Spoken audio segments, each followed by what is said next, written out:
Yeah, I was as Bryan was talking, I was thinking about my favorite hiring or firing, however you want to talk about it. I call it the three T's, and we live by this one. And when you look at somebody who they're a low performer, we use some other metrics as well as far as we call it the accountability dial. But once they've ratcheted up on that accountability dial, and we've had the conversations, it becomes the three T's. And is it training? Do they need training? And that's the first T. Perhaps they do, perhaps they don't. Are you willing to tolerate the behavior, the outcome, whatever that might look like? So first, do they need training? Yes, they need training. Maybe we tried the training. They're still doing it. It's real life. Are you willing to tolerate it? And as the manager, as the owner, that's a big question, because sometimes what you know is far better than what you don't know. So toleration can be, I'm willing to tolerate it if, I'm willing to tolerate within.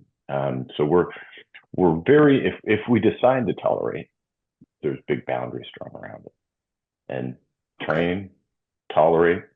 And my favorite one, I shouldn't say favorite, but this is the harshest T, is the terminate. If I can't train, unwilling to tolerate, I make the decision to terminate.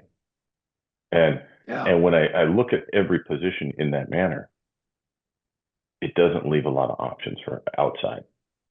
It eliminates the gray. If they aren't willing to train or they can't train, if I'm unwilling to tolerate, I have to terminate. And it makes it a very decisive tool right now. I love that. Yeah. That's definitely. I think that middle T, the tolerance, how much can I tolerate before the termination comes, right? Oh, I mean, and then the parameters around the tolerance, right? Well, we write it out. I will tolerate if, I will tolerate to, and there is a complete circle drawn around it, and I'm not willing to tolerate past.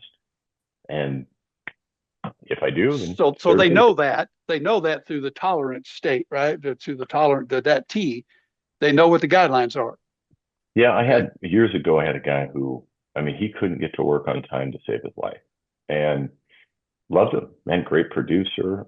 He was kind of an artsy mind, I might say, good fabricator, excellent heavy line technician. And he'd produce hours just and no comebacks. But we opened at 8:30, he's 8:35, or in some cases 8:45.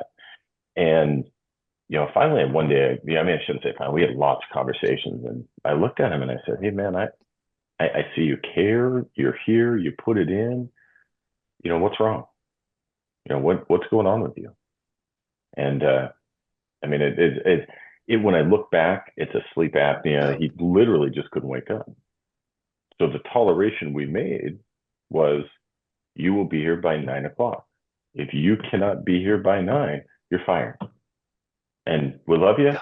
I want you to be my best friend, but I can only tolerate till 9. You're also going to work a half hour later. And that situation came about with other people who had kids with schedule, other things popped in, but that flexibility and toleration allowed me to keep him for almost 10 years as a high producer. Wow. Excellent. I love that, man. I love that you did that for him. That's big. So the difference of being a production shop and having the people who can get it done is the toleration.